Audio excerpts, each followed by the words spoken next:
বাগেরহাটের চিতলমারী উপজেলায় ধান কাটাকে কেন্দ্র করে প্রতিদিন সকালে বসছে মানুষ বিক্রির হাট। এখান থেকে প্রতিদিন ১,০০০ থেকে ১৫০০ টাকায় মানুষ কিনে নিয়ে যাচ্ছে জমির মালিকরা।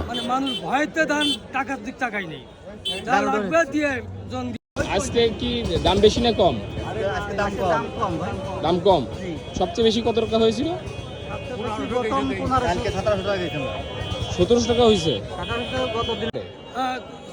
লোক টানুক, টানলে লোক যাবে। বাধা ভরবার নিক, ১২০০, ১১০০, ১৩০০ নিক, লোক যাবে, সমস্যা নাই। কিন্তু সেখানে লোক টান দিছে না তো। মহাজনটাও মুট করে বসে রয়েছে, কিষণটাও শক্ত দাঁড়ায় রয়েছে। এই হচ্ছে ঘটনা। ঠিক আছে, আপনি কি বিক্রি হয়েছেন? দাম কত করে আজকে?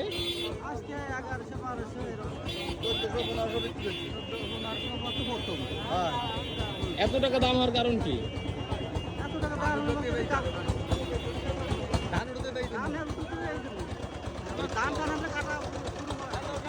শ্রমিক কি কম? এমনিতে শ্রমিক কি কম?